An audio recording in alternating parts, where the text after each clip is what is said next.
Queen Ifechi loved sitting by the river. It was her favorite place. The water was calm, the air was cool, and the sound of the river made her feel at peace. She would go there to think, to relax, and to be alone. On this day, her belly was big, very big. She was 9 months pregnant, and the baby could come any day. She sat by the river, enjoying the peace. But then, suddenly, she felt a sharp pain.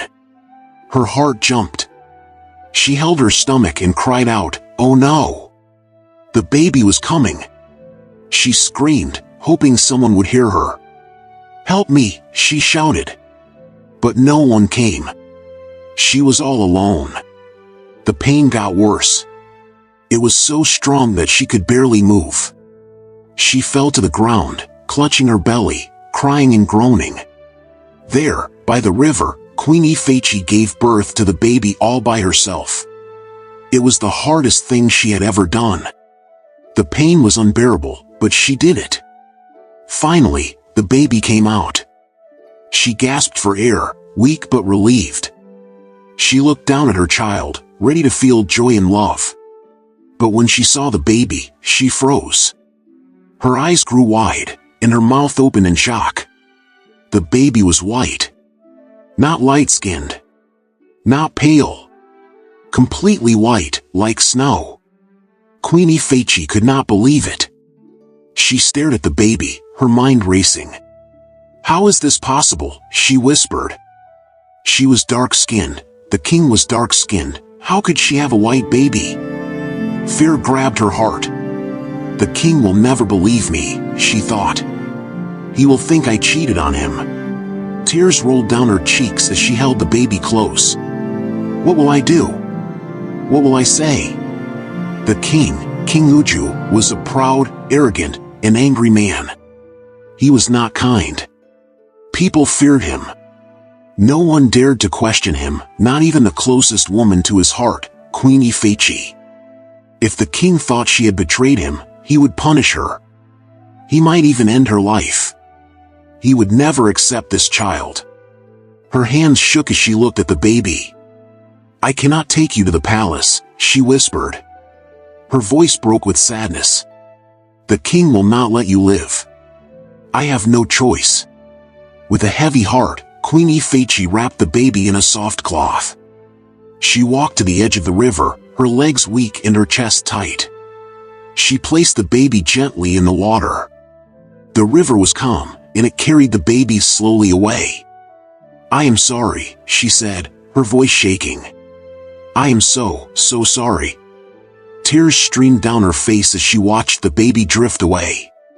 But she could not stay there. She had to act quickly. She couldn't return with no pregnancy and no baby. She wiped her tears and sneaked to the orphanage in the far corner of the kingdom. At the orphanage, an old woman greeted her. "Please," Queen Ifechi begged. "I need a baby. I will pay you anything. But you must promise never to tell anyone I was here." The old woman looked at her with kind eyes and handed her a baby boy. He was healthy, dark-skinned, and perfect. Queen Ifechi held the baby close and sighed with relief.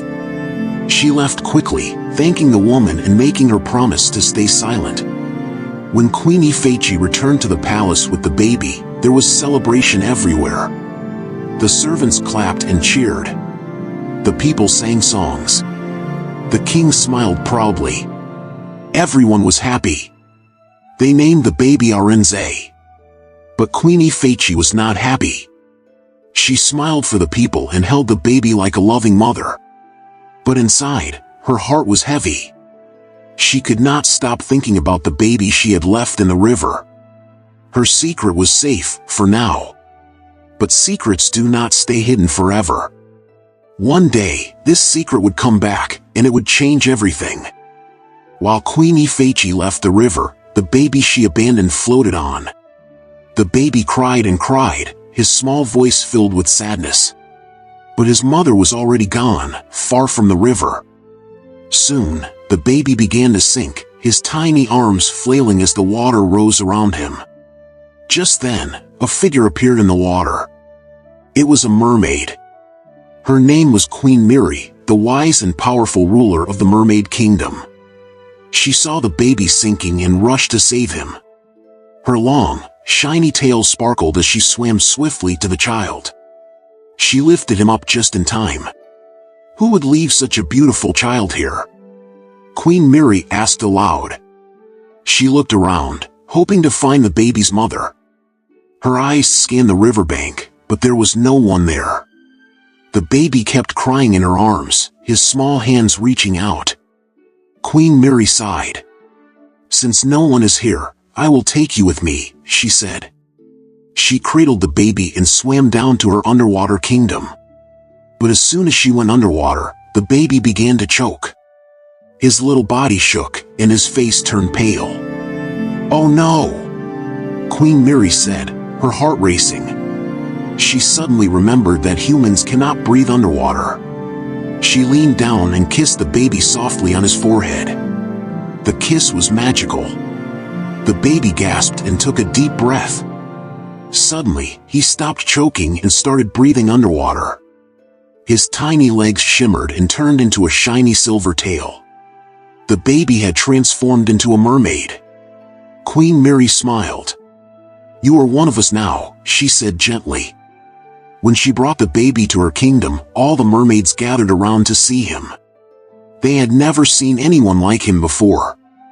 His skin was pure white, glowing softly in the water. The mermaids whispered among themselves. "He is so different," one said. "Look how bright he is," another added. Queen Miri held the baby close. "I will name him Prince Callow," she said proudly. The mermaids all nodded, and the name spread quickly through the kingdom. Prince Callow was now part of their family. Queen Miri had a daughter named Princess Decca. She was kind, playful, and loved taking care of others. When she saw Prince Callow, she smiled brightly. She loved him at once, as if he were her little brother. She stayed by his side, playing with him and keeping him safe. As time passed, something strange began to happen.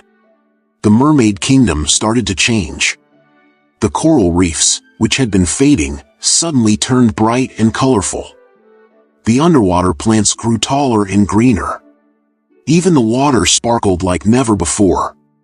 The entire kingdom felt alive and full of energy. The mermaids noticed the change. "Everything is growing so beautifully," they said. "It must be because of Prince Callow," another added. Queen Miri watched her kingdom in awe. "This has never happened before," she said. "Prince Callow is special." As Prince Callow grew older, he amazed everyone. He learned quickly and always wanted to know more. The mermaids taught him to swim like lightning, speak their language, and defend the kingdom. In no time, he became the best fighter among them. He moved through the water like a warrior, fast and fearless. "Look at him," the mermaids would say. "He is a true prince." Even though he was the only boy in the kingdom, everyone loved him. They saw him as their protector and their hope for the future. Princess Decca treated him like her own brother, and they became inseparable. For 15 years, King Uju lived happily, believing Prince Arinze was his real son.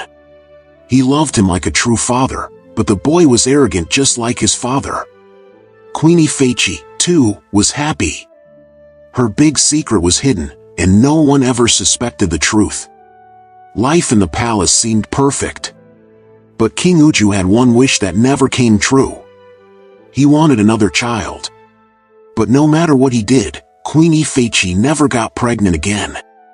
One evening, as the sun set, Queen Ifechi saw the king sitting alone in the courtyard. His face was serious, and he looked deep in thought. She walked over to him and said softly, "My king, why do you look so troubled? Isn't one child enough for us?" The king looked at her, his face hard to read. "One child is enough," he said slowly. "But I am waiting for someone." Queen Ifechi's heart skipped a beat. "Who are you waiting for, my king?" she asked carefully, trying not to sound too curious.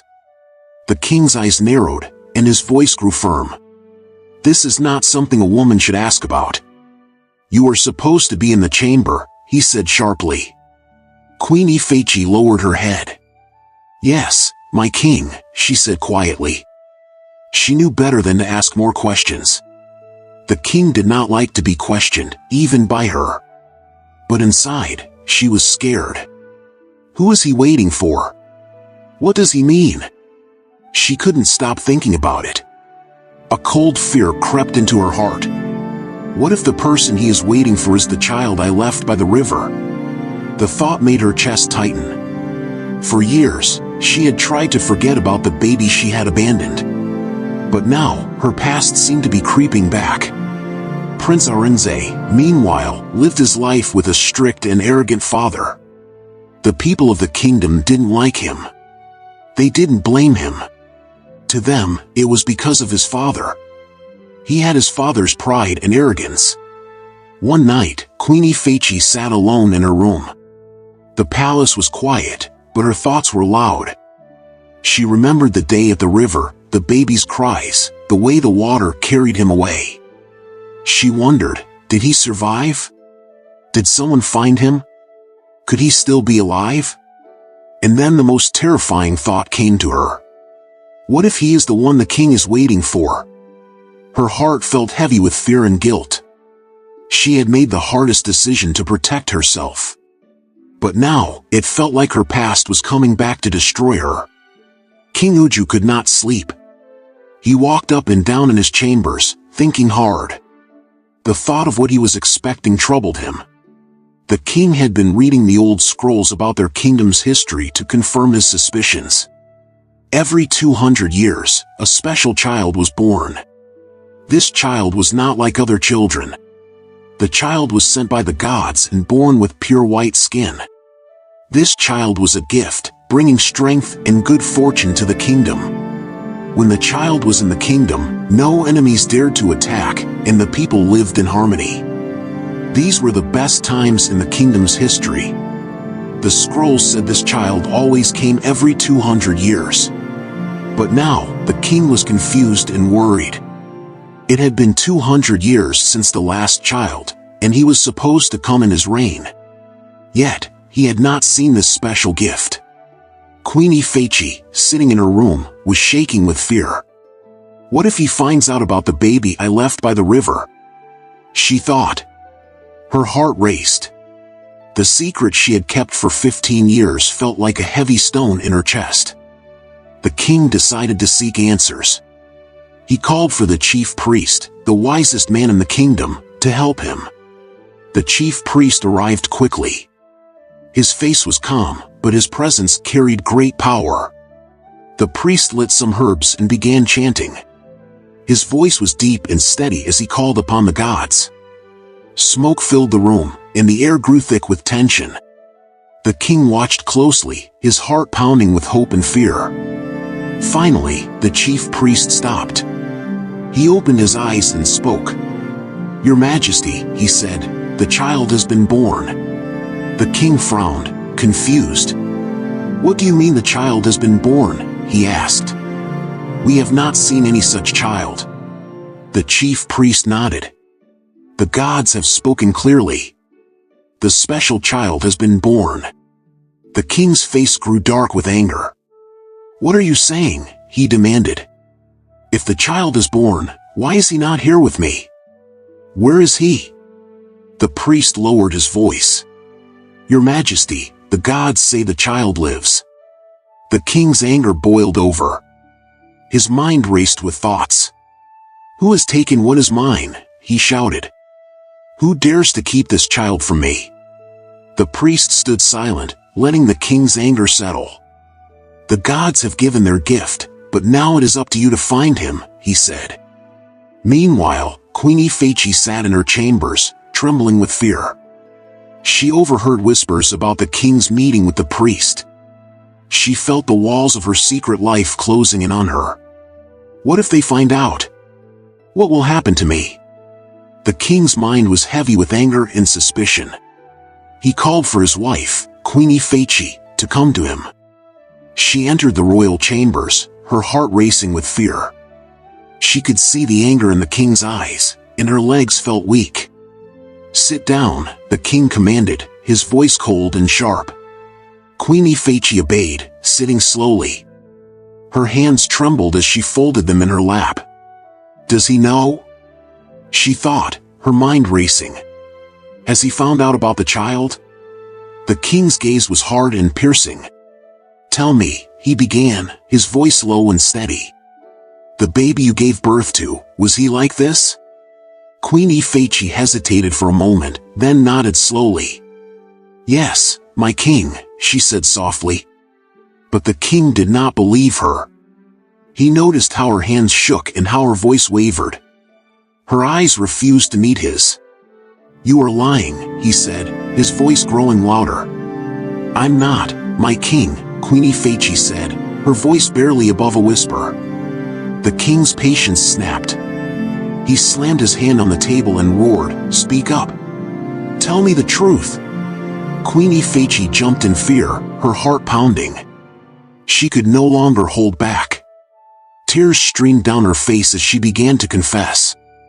She told the king everything, how she had given birth to a white-skinned baby, how she feared he would not accept the child, and how she had abandoned him by the river. The king listened, his face growing darker with every word.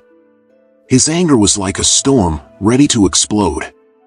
"You abandoned the gift of the gods," he shouted, his voice shaking the walls. "You betrayed me in this kingdom." The chief priest, who was standing nearby, stepped forward carefully. "Your Majesty," he said in a calm voice, "what the queen did was wrong, very wrong. But please, do not act in extreme anger. She did this out of fear. Fear of you." The king's eyes blazed with fury. "Fear of me?" he shouted. "Yes, my king," the priest continued. "Not just her. The entire kingdom fears your wrath. This does not excuse her actions, but—" The king cut him off with a roar. "Enough! One more word from you, and you will face the same punishment as her." The chief priest stepped back, his head bowed. He did not dare to speak again.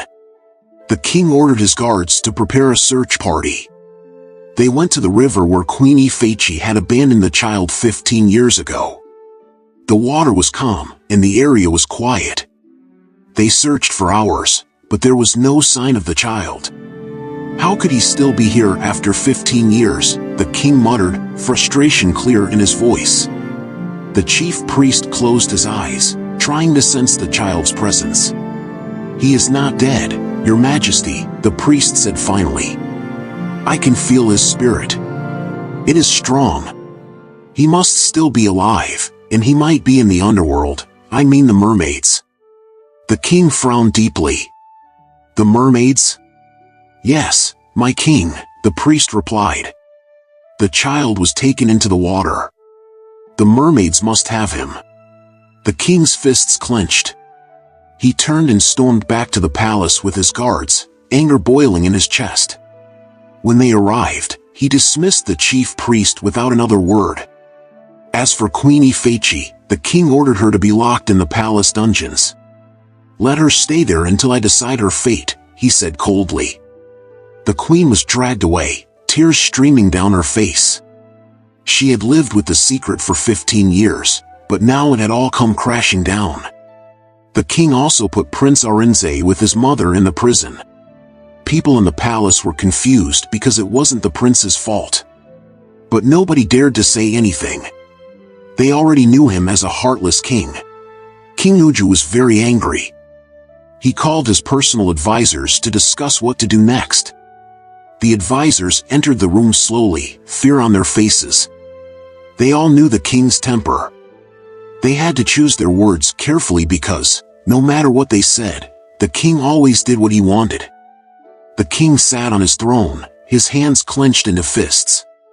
"The mermaids have my son," he shouted. "How dare they keep him from me? I will go to war with them if they don't return him." One of the advisors, trying to stay calm, spoke softly. "Your Majesty," he said, "please think about this. The mermaids saved the child. Without them, he would have been lost forever. Maybe we can ask them peacefully to return him." The king's eyes narrowed, but he nodded slowly. "Fine," he said. "We will ask. But they must obey me." The king grabbed a scroll and began to write. His hand moved quickly as he wrote his demands. When he finished, he read the letter aloud. "To the mermaids. You have my son, the prince of this kingdom. Return him to me within 3 days, or I will bring my wrath upon you. King Uju." One of the advisors stepped forward, nervous but brave. "Your Majesty," he said quietly, "please forgive me, but the letter sounds harsh. Maybe we should write it more kindly, so they will." The king slammed his fist on the table, making everyone jump. "How dare you tell me how to write my letter?" he shouted. "You are my advisor. I am the king. I make the decisions." The advisor quickly bowed his head. "Yes, Your Majesty," he said, stepping back. The room went silent. The other advisors looked at each other but said nothing. They were too afraid to speak. The king rolled up the letter and placed it in a small glass bottle. He called for his messenger. "Take this to the river, deliver it to the mermaids," he commanded. The messenger bowed and left with the bottle. When he reached the river, the messenger pulled out a small flute. He blew into it, and a soft, clear sound echoed over the water. Then, he threw the bottle into the river and hurried away. A few minutes after the messenger left, some mermaids swimming nearby saw the bottle floating in the water. One swam closer and picked it up. She turned it around in her hands, curious. "What is this?" she asked. "It's from the humans," said another mermaid. "We should take it to Queen Miri." The mermaids swam quickly to their kingdom under the water. They entered the royal palace and handed the bottle to their queen. Queen Miri, the wise and strong leader of the mermaids, took the bottle and opened it carefully. She unrolled the letter and began to read. As she read, her face grew hard with anger. "What a proud, arrogant king," she said to herself. "He doesn't even ask for his son. He commands me. Even if he begged, I would never return Callow. Never." Her voice echoed in the grand, sparkling hall of the mermaid palace. She stared at the letter for a moment, her anger boiling inside her. Then, with one sharp motion, she tore the letter in two. The pieces floated down through the water, drifting softly to the floor. What Queen Miri didn't know was that Callow had been watching her.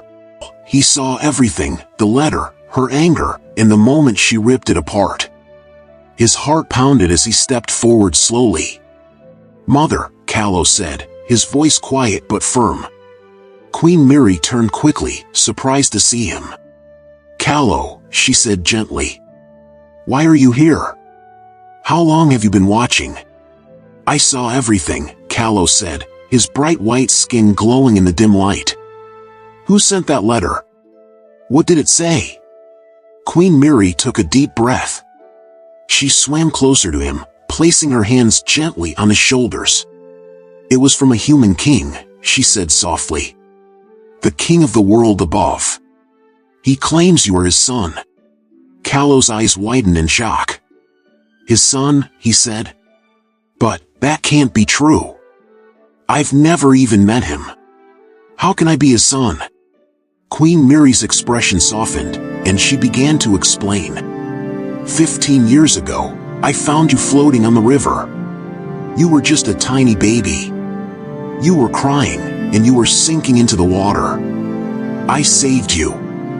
I brought you here and raised you as my own. Since then, you have been part of this family." Callow's heart felt heavy. "If I'm his son, why was I left in the river?" he asked, his voice shaking. "Did my real parents not want me?" Queen Miri's heart ached for him. She gently stroked his cheek.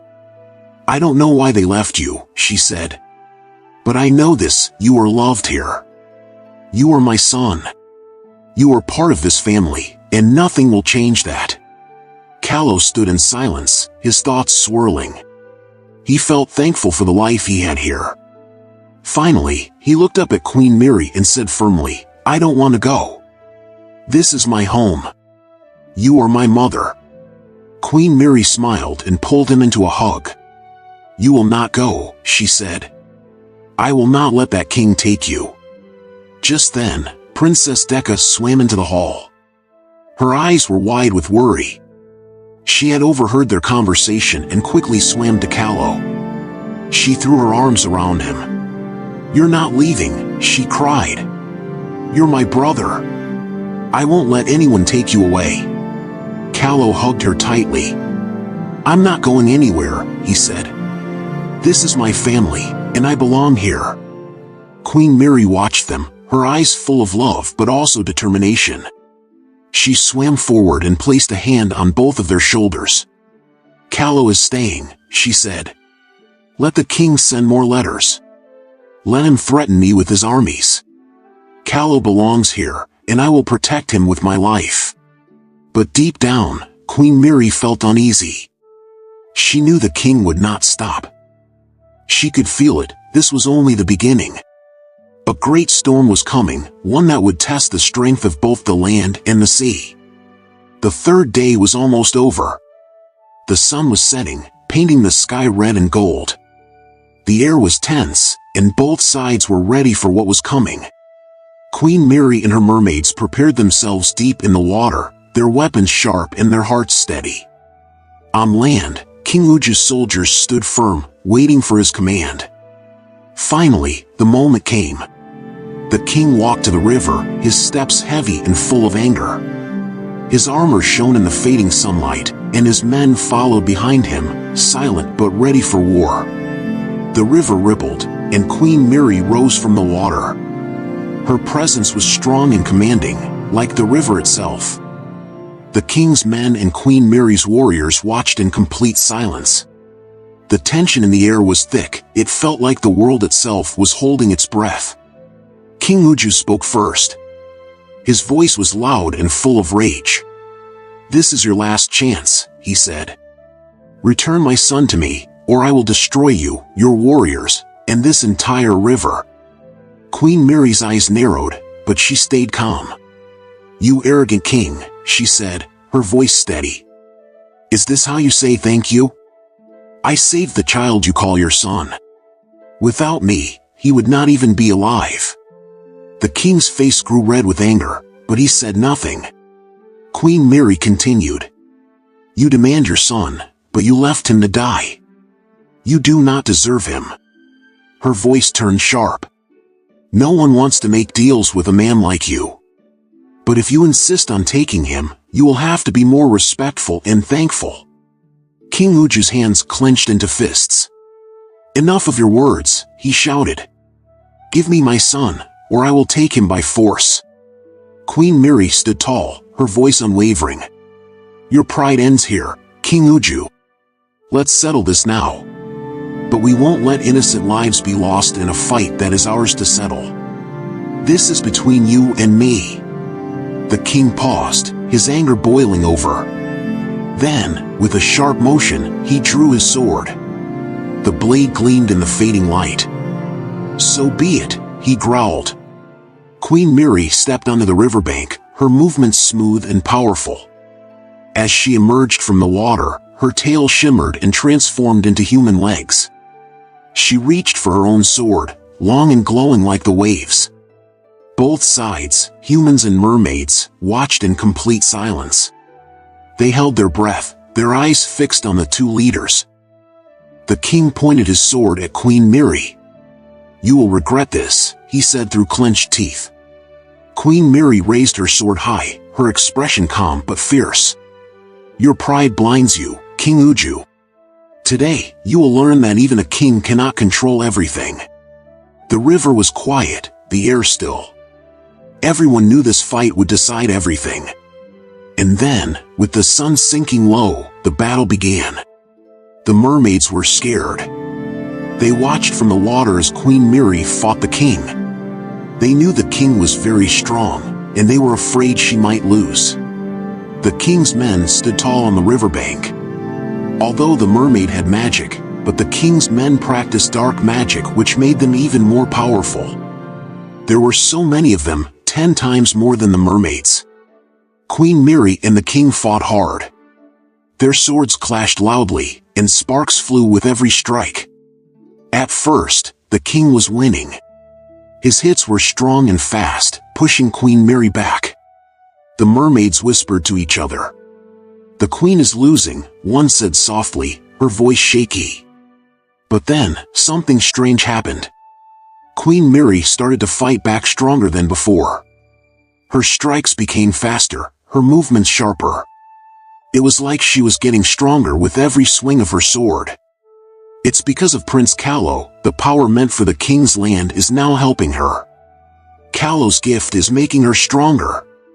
Queen Mary's sword moved like lightning.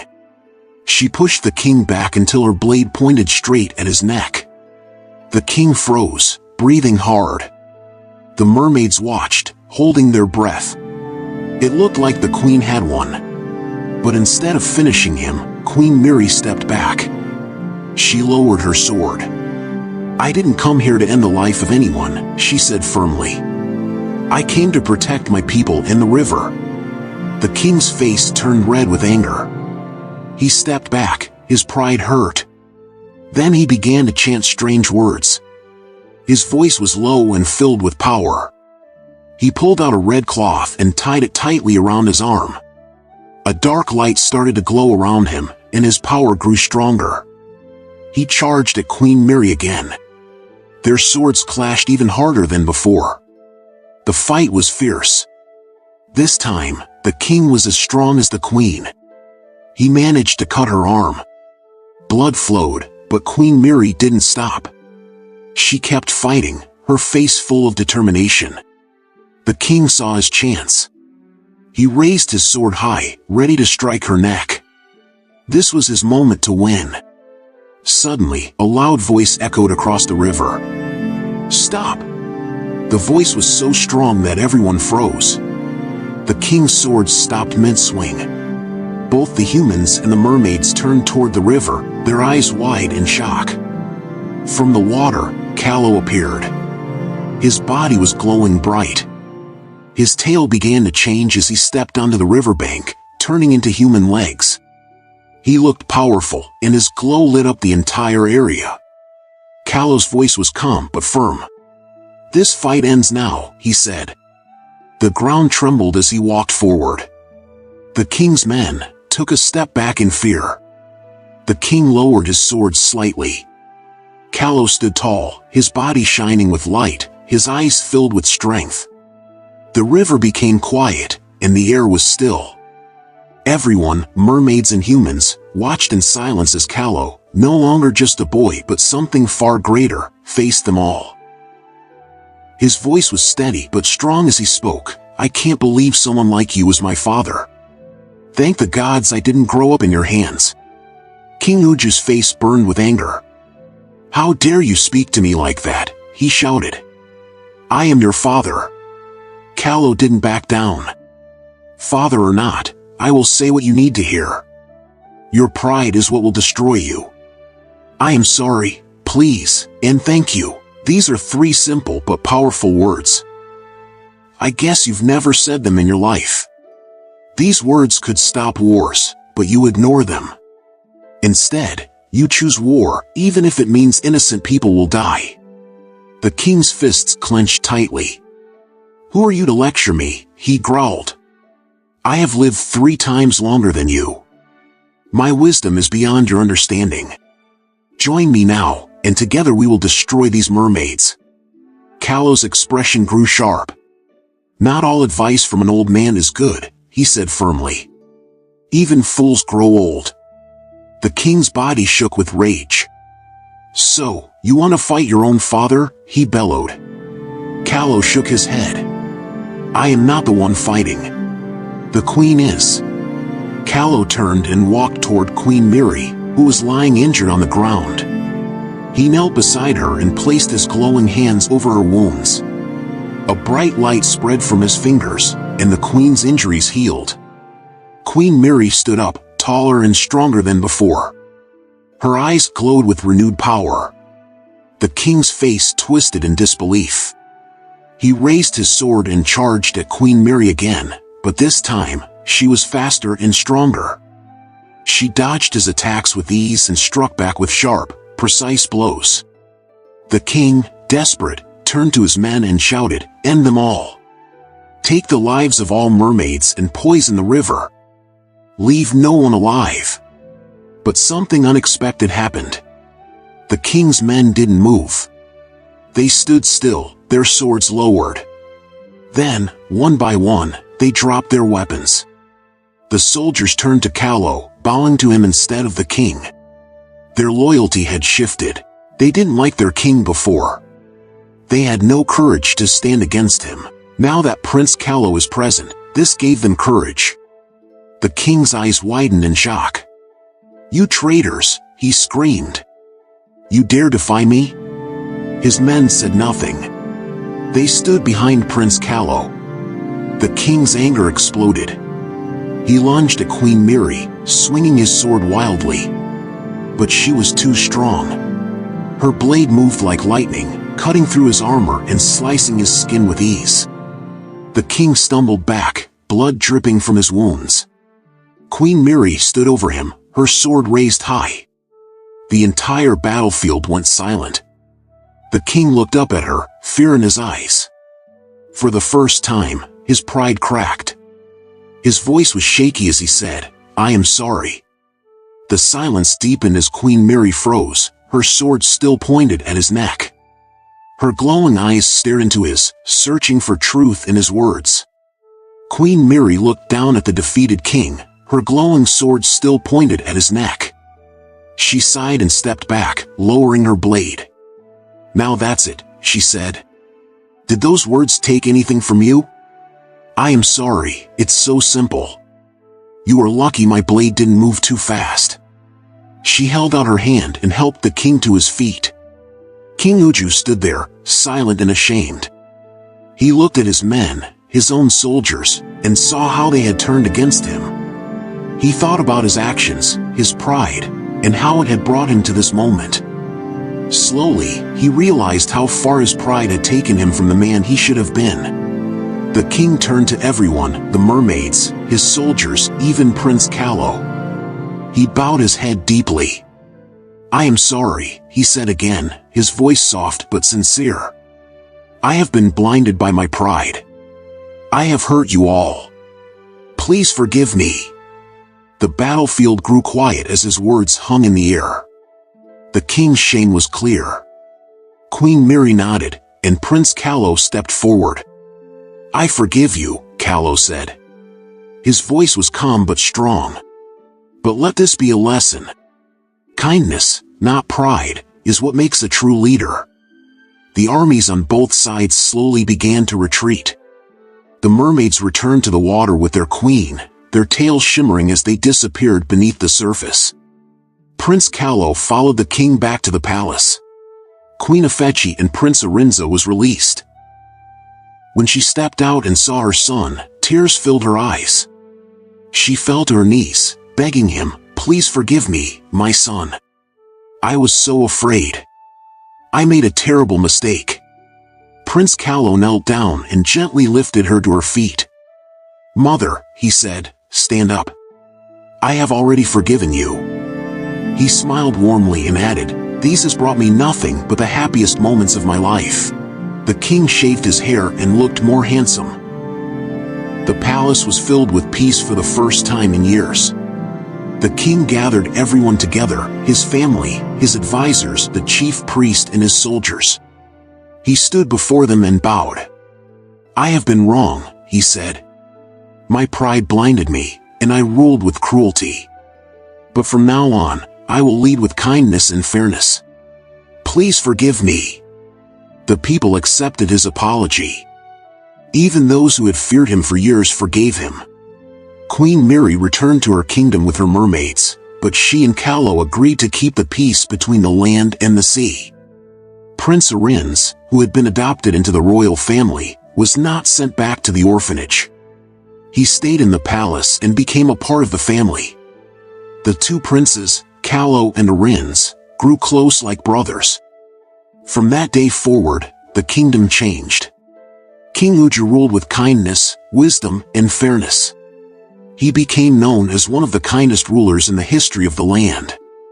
The two kingdoms, the human world and the mermaids, lived in peace, and both prospered. Prince Callow often visited the Mermaid Kingdom, where he was loved and celebrated. He also spent time in his father's palace, helping to guide the kingdom to new heights. His presence brought prosperity to both worlds. Years passed, and the king grew old. When it was time, he passed the crown to Prince Callow. Callow became the new king, and one of his first acts was to ban the use of dark magic forever. He ruled with fairness, just as he had promised. His story became a legend, told for generations to come, a story of pride, forgiveness, and the power of kindness.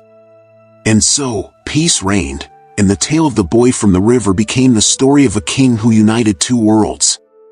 Pride and arrogance lead to downfall. In life, the simplest words often hold the greatest power. I am sorry, please, and thank you are not just phrases but bridges that mend broken relationships, end conflicts, and build trust. They reflect humility, gratitude, and respect, qualities that bring people together and create lasting peace. Pride and arrogance may give the illusion of strength, but they lead to isolation and destruction. True strength lies in admitting mistakes, seeking forgiveness, and showing appreciation.